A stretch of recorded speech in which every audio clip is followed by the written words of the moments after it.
You're listening to the Simply Flawsome Show, a podcast designed for you to listen, learn, and leverage. Please welcome your host, Zoe Turner. Welcome to Season 2 of the Simply Flawsome podcast. This is episode 5, where I have a really exciting guest here today. Very much looking forward to speaking to her about her new initiative. First of all, I'd like to thank Rove Hotel in Dubai Marina for allowing us to record this episode and all future episodes in the hotel. Thank you so much for their cooperation and sponsorship for the Simply Flawsome podcast. So without further ado, let's welcome today's guest, Armin Jamula. Hi, Armin. Armin is the CEO and founder of itsherway.com, itsherstore.com, and itsherskill.com. So rather than me tell you what it's about, I'm going to let Armin do that for you. Thank you. So Zoe, It's Her Way is a multicultural platform for women entrepreneurs in the region. It's something that actually gives endless support, and it gives more than functional, more than, financial. It gives that motivational and emotional support that women want in their entrepreneurial journeys. Now, we saw that wasn't really enough. So we had to give them sort of additional support when it came to selling their products and services and so on and so forth. So we've kind of created an ecosystem through that. Over the past 2 years, we have launched 2 websites. One being It's Her Store. That's the product marketplace for small and medium enterprises, only women. And It's Her Skill has just been launched in August this year. It is exactly the same, but for services and for freelancers, for people who have talents, who are hobbyists, who are professionals, who want to, provide their skills as services. So these 2 things actually help them build their commercial part of things. There's a lot of things that get in, there's a lot of things that are involved in running a business, making it successful, making it a thriving one, promoting it. So all of these things, we try to support them in certain ways. We call our mantra the 3 C's. We try to support women through commerce, through collaborations, which we do with brands, with organizations.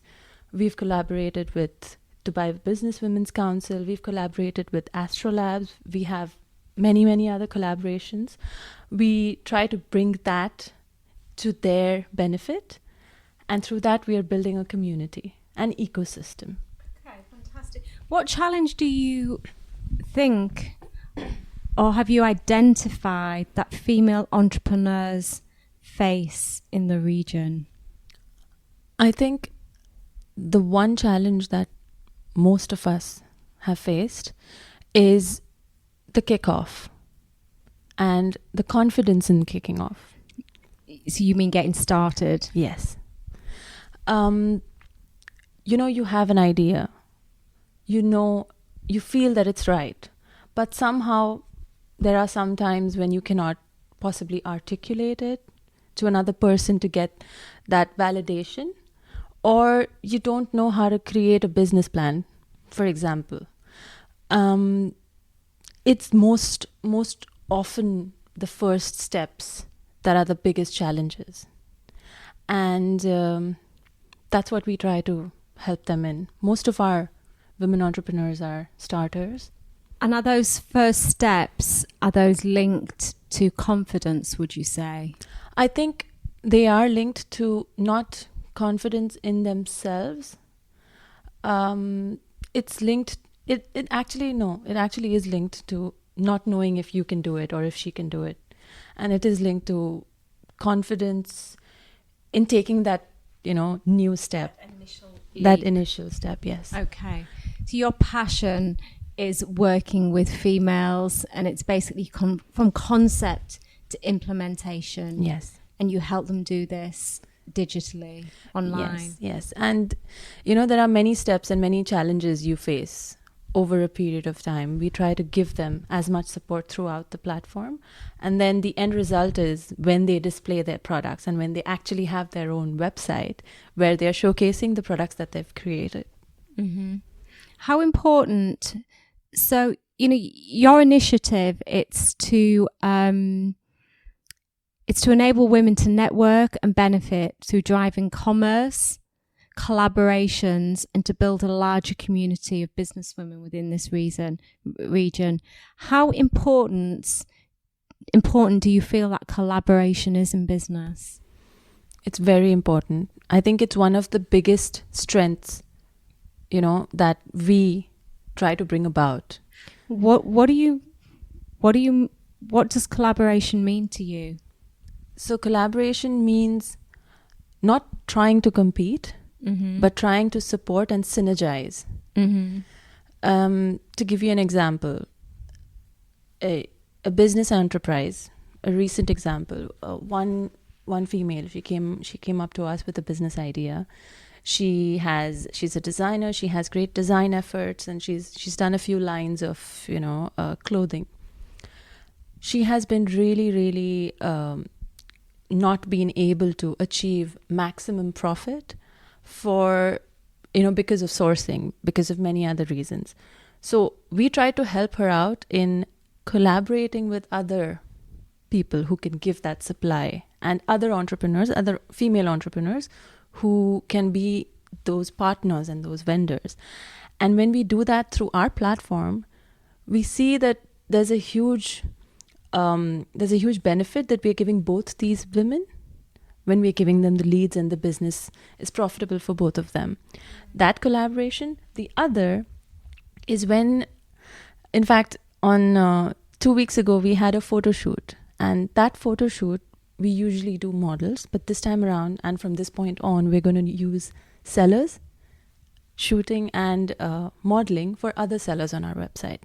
So business women who sell their products on our site, they are going to be modeling for other products of other vendors. So, within the website, we're trying to collaborate with each other to bring the best product out. And it was an amazing feeling when that happened, because when you collaborate from within and when there isn't that feeling of competition, you get a lot more out of things.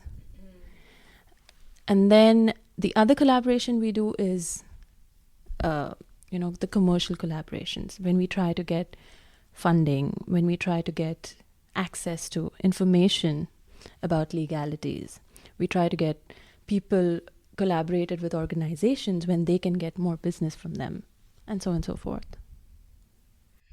Thank you, Armin. As you know, the underlying theme of this podcast is mental health. And mental health seems to be quite a common,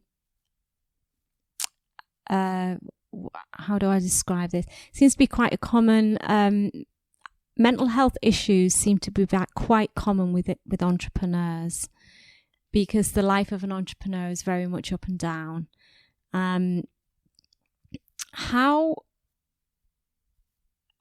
What impact do you think that a woman's career has on her mental health? Wow, I think in any stage of life, if you're not mentally stable and if you are not in your best mental state, it will get affected in every other state of your life. If you don't have peace of mind, you might not be, in your optimum position to probably design. Being a designer, you probably will not be able to design the best kind of outfits that you have to. And everything affects, in some way or the other, your mental health. What I'm trying to say is everything gets affected if your mental health is not right. And I've seen that a lot in the experience that I've interacted with the women on our portals.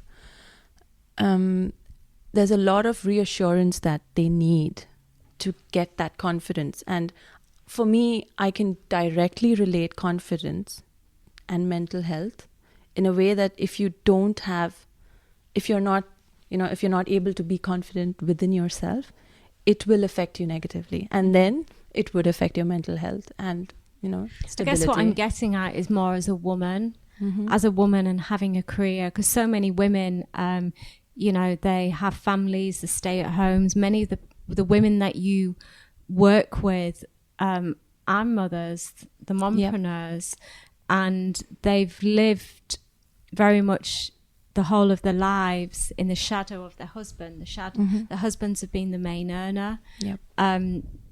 They've been like the housewife, so to speak, the carer at home. So do you actually notice a difference when you see a woman shift from being a housewife, from being a carer to the kids, and then setting up her own company? Do you see a difference in terms of of the mental health and the confidence? Oh, absolutely. There's two types of, experiences of women that we've seen. People who are hobbyists and then who want to make those passions and those hobbies, want to make profits out of those hobbies. And they have been dependents, from the beginning. Those women, their journeys are entirely different, because that is, that first sense of financial independence that they've got with having their own small and medium enterprise. That is amazing. It's a different change in that woman you see. You see from, the before and after. She's much more confident. She's much more outgoing. She knows that she can make it, without probably having entire support from her husband, which she usually thought that was it. The other side is women who are currently stay-at-home moms, or women who've taken sabbaticals for a while, and they've been out of jobs either for pregnancy and post delivery, and want to be with their children as they are young, and then want to get back to the work life, and haven't been able to, because that's when they've felt that they've dropped out of the wagon, and there's going to be a disconnect. A lot of them try to have entrepreneurship as a step back into the journey of making money for themselves. That again is a different kind of a confidence reboost that you get, because they've already been working, and then a couple of years, 3 to 5 years, they've been stay at home. They've lost it all, or they've forgotten how it used to be. So that kind of reboost of confidence is also seen. And the prior, as I mentioned, is when you see someone who's never done it and who's now saying, I can do it too, or I can do it. I never knew I could do it. Beautiful changes, beautiful transformations. The one thing that I want to call out between these two experiences is the acknowledgement is required for both of them, and the reassurance. And I think that's something that we as women can give them better, because we probably have gone through that. You know what I'm saying? Yeah. Thank you.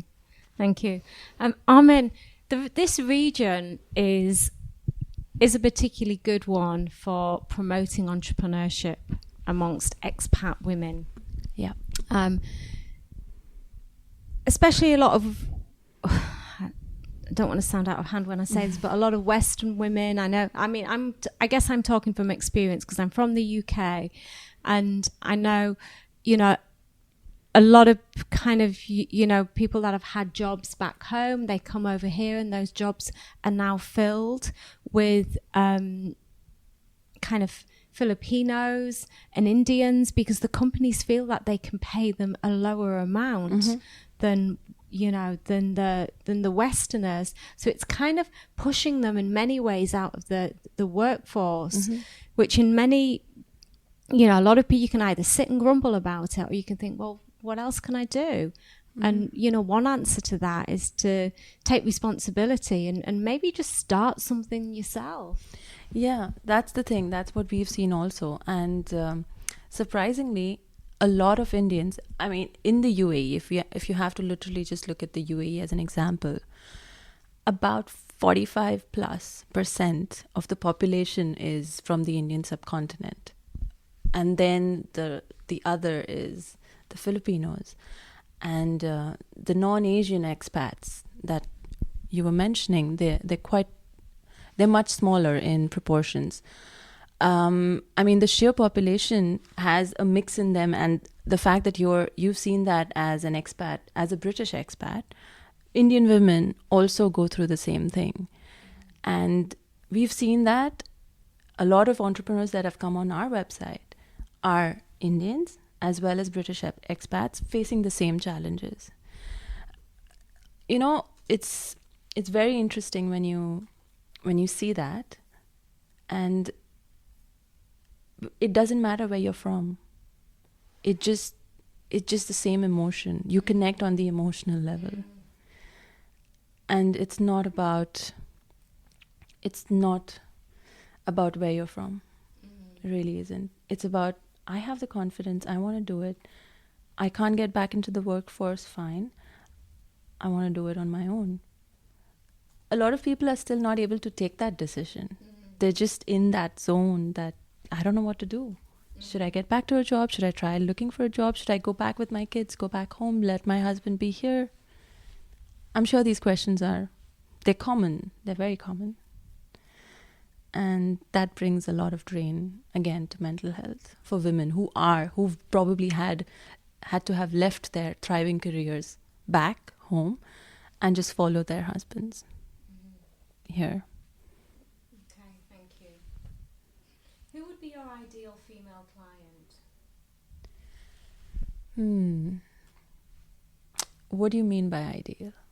Would it be I guess what I'm getting at when I was thinking about that question, would it be, say, a mompreneur who's, got a small business idea, or would it be somebody that had grandiose ideas in terms of kind of, really wanting to be kind of super successful and make lots of money? Yeah. I think the ideal customer or the ideal shepreneur that we personally love to work with as a team back in office is someone who is willing to take the risk. Because with that, your adaptability, your sensibility towards business, your approach is entirely different. If you want to just be, you've got a few products from back home and you just want to sell them off, and then maybe the next time you go, you're going to pick up something else, bring it back, and that's just what you want to do, and that's just what you want to be. There isn't ambition, there isn't scale, and there isn't a risk appetite for going beyond. That is somewhere where we feel our efforts and our support kind of, goes into a sort of a waste, because then that passion is not really a passion. It's just something that they want to do on the side. So I always, whenever we do recruit, shepreneurs, whenever we speak to these individual entrepreneurs, we make sure and we take a lot of time in assessing their business intentions. Because if it's a short-term intention, as long as you're willing to take the risk and pivot, and if you have that, objective, it's fine. If it's only just, I want to bring something from there and sell it here, just for a bit, and then I'll see what I want to do. But sometimes it starts small and it gets bigger and bigger. It does. That's where the difference is. It absolutely does. And I guess it's an evolution, isn't it? The more confident they become, and the more they maybe realize that they can actually do with the business and how they can grow it and scale it. That's true, Zoe. And a lot of that comes with collaboration when you're, mixing with, your peers who have got kind of like similar interests. I think, your appetite to grow and for success can increase. Yes. But on the flip side, there is one thing that you have to keep in mind, that you want to be an entrepreneur, and whether this fails or not, you still want to continue. The reason I say this is because there's a period of time that you need to give to every business. And if you're not willing to give that time, there's never going to be light at the end of the tunnel. And what do you think that period of time is?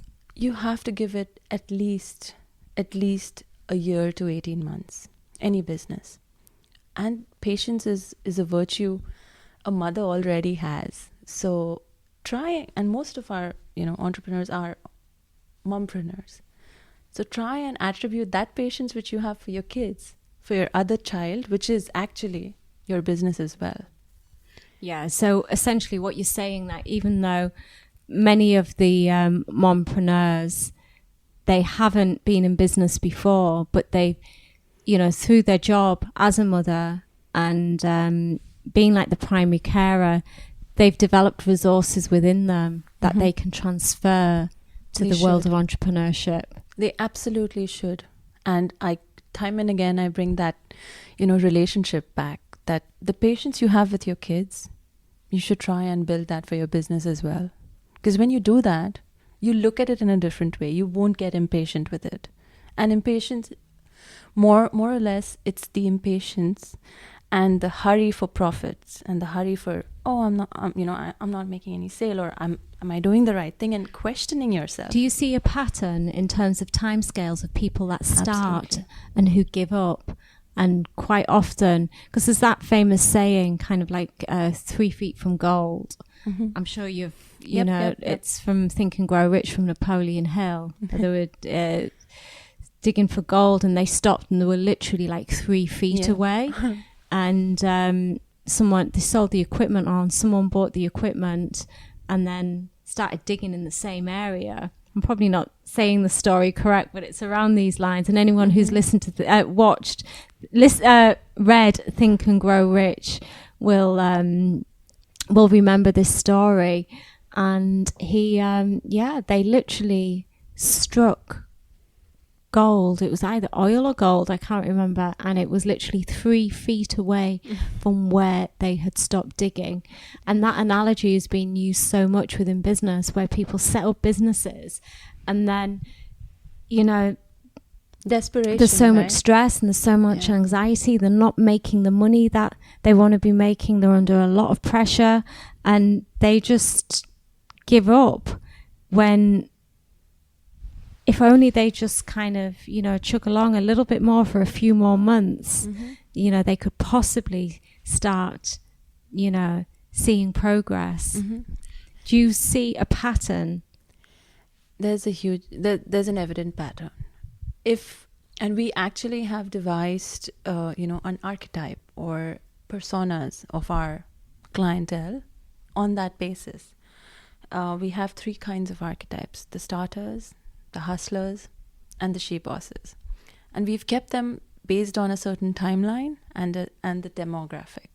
So we see a huge difference between each of these. Okay, so tell me about a starter. What's a starter? A starter is someone who's who has an idea, anywhere between 0 to 1 year, 0 months to 1 year of business operation and sale. A hustler is someone who's 18 months, 1 year to 3 years, who's been doing the business. And a hustler is someone who's an established business, who's been doing it for over 3 years and who wants scale. These are the 3 kinds of, categories that we have, and we call. And the other one? 3. Starter, hustler, she boss. And the she boss? 3 years plus. 3 years plus. Yeah. And throughout these, the questions that we can literally predict the kind of questions and the kind of support each of them need in these stages. The ones who've done it, they need scale. They know what they're doing, their production line, their supply chain, everything is sorted. The hustlers, their supply chain might not be it. Their profitability is understood. Their proof of concept is done. But they probably just need to, need another nudge and more reach. That's what they need. The starters are someone who just need help and guidance all throughout. Majority of our, of our database is in the first 2, which is interesting because that's what we want to do. That's what we want to kind of build, I was just thinking then, do you ever work with women? I mean, if you were faced with a woman who has like a business idea and she comes to you and, she's very committed to making it work, but you don't actually think it's going anywhere.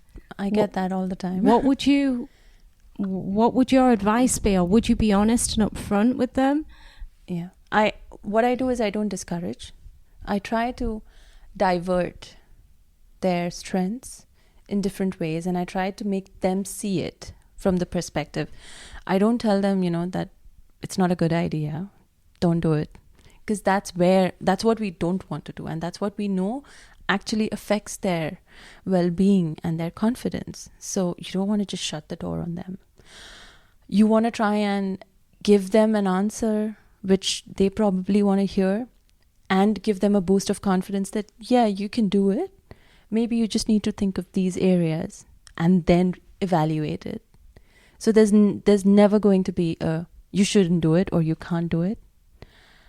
We try to tell them it could be, but let's think of these things. And I kid you not, I have multiple meetings every week just on these lines. When I do sessions every day, I do 2 meetings every day with entrepreneurs who want to sign up.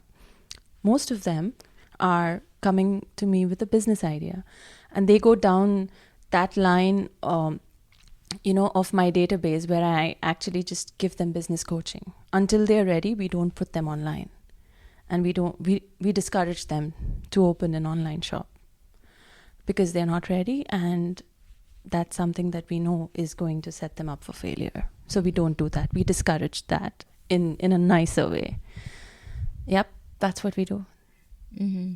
But I guess you would give them the resources to go away, like do this, yes, come back once you've achieved this. Absolutely, yes. And if you think the idea is not going to work in the region, would you say that to them? Yep. Would you be really upfront and honest? The idea, if it's not workable in the region, for certain very evident reasons, we tell them that. But if an idea can be modified, and if it's just A and B that she's thought of, and the C and D would make a drastic change and a drastic difference, then we try to channelize them towards the B, C and D. Yep. What bit of advice, thank you, Armin, what bit of advice would you give to any woman out there who's thought about starting their own company, who wants to start her own company, but like we've already spoken about before, has a fear and a trepidation and is scared to get started? You have to take the plunge to know if you'll be able to swim through it or not. If you're just standing on the brink and wondering, will I be able to do it? Will I not? You're never going to get the answer until you do it. So that bit of risk appetite is all you need. That bit of, it's kind of like, I don't want to scare you. Some people might be scared of this analogy, but it's kind of like skydiving, Once you're out of the plane. But most people who are scared of heights might not like that. But I've done skydiving a couple of times, and I always feel the same thing, the same emotion when I try to make a business decision. You take the plunge and then see what comes. But the first plunge is something that you have to do it. Nobody else will be able to do that. Once you've done that, there's going to be a lot of support from people like us. Support from, your family, your friends. There's going to be a lot of it. But before you take that plunge, you're never going to know. I know with myself personally, and I guess I can only speak from personal experience, sometimes it's taking the action and it's making that decision. I have lots of ideas, and I think the older I get, and I do think your age really does have an impact on kind of the fear and the amount of thinking that goes into it. In many ways, I wish I was like my old self. I remember when I invested in property in the UK, and literally I just bought 4 properties, bang, bang, bang, like straight after one another. And I didn't even think about it really. I just kind of knew what I was going to do. I knew the market was good. But ultimately, as life has gone on, I have invested in a couple of business arrangements, and they haven't been so positive. And that has really given me cold feet. and in terms of kind of making decisions in the future. Because business, ultimately, I know it's all about risk, and there's a difference between being risky, like being, you know, like betting on the red and the black and betting on the horses. You know, that's a different type of risk than taking calculated risk. And I guess some of the risks I've taken in the past have been incredibly risky. But the fear from those going wrong is actually preventing me, I feel, from moving forward in other areas and just making decisions. I find myself very indecisive. Like even when I'm in a restaurant, you know, I can't even choose what to eat. I guess a lot of us do that. A lot of us feel that way. But then it's funny. We feel that way in different parts of our lives. You know, the only thing I have said to many of these, and I've said to myself, and I have to say to myself every single day till today, is that you're still going to be alive after you take that decision. And that should matter more than anything else. Because it's money you might lose. It's fame, or it's a cupboard or a room filled with clothes that you might want to make, and you know, you just anything. It's all material at the end of the day. But the experience, if you go through it, and after you go through it, will be so much more valuable. And that is immaterial. You will never be able to get that if you haven't taken the plunge. And you will never be able to learn from your mistakes also if you haven't made them. So, I mean, looking at it on from the positive side of things and from a positive sense of things, you are now more careful of, you know, the decisions that you want to take for investing in property now because of the decisions that went wrong. But that doesn't mean that you will entirely block yourself from it, right? So what I'm trying to say is that there is a balance that we need to strike in our mind when it comes to fear versus fear of the unknown. Fear is good. Fear of the unknown should be just stopped and nipped in the bud. Because fear of the unknown should actually give you the energy to do it more. What's not known will only be known if you actually take the steps. Mm-hmm. So don't be afraid of the unknown. And you will only know until, you know, if you take those steps. Mm-hmm. Yeah. So, yeah. Thank you. What do you identify as being the predominant obstacles that prevent women from moving forward in business? I think we've probably covered quite a few of these. I think the obstacles are internal, and I've assessed them more internal ones than the external ones. The one thing that I want to bring out, which is beyond more on the emotional side of things, is the ability to risk your finances and the ability to be confident enough in your financial decision of investing in your business. Because there's always going to be a question in your mind that I could have saved this for my children, or I could have saved this for probably doing an MBA or something, or some other business, some other life decision versus a business risk. But then again, you've got to do if you feel it's right. That's something that you just have to be very, very conscious of also. That obstacle in your mind has to be tackled on your own. But once you do, you're going to achieve a lot. Okay. I see you going into thoughts and I do. I think lots of different things. When I ask a question, then I get an answer. I start kind of thinking loads of other questions then off the back of that. Look, we've been chatting now for 34 minutes, and I'm trying to keep these podcasts to like 30 minutes long. So I talk a lot. Thank you so much. for being a guest, and thank you so kindly for coming in and recording this a second time. I really appreciate it, and let's hope that you've provided some value out there to the mompreneurs, or to the possibly any woman that's thought about starting her own company but she's been too scared to get started. I hope so too, because that's something that we want to do more than anything else. I guess let me just ask you one quick question. I mean, they say Dubai's approaching a recession. Yeah. What do you think it's a good time right now for a woman to set up on her own, given the economic situation in the region? That's a very good question, Zoe. I think, careful, sound investment decisions should be taken in every step of your life, not only in business, but in investing otherwise. So the market is not the best for people to start up and invest heavily into their businesses and then try to run it and then try to see, a faster return. So if you're going to start off your business now, you have to think of not the 18 months that I mentioned earlier. You probably have to think of probably going green 2.5 years into the business. But again, patience is required. Or else just wait it out and then, start off after a certain point when you're stable enough and when you're confident enough. That's what I would say. Okay.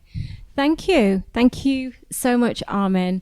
And thank you again to Rove Hotel for allowing us to record the podcast here in their amazing venue. I look forward to be bringing you the next episode with Holly Beanie next week. Thank you. Bye-bye.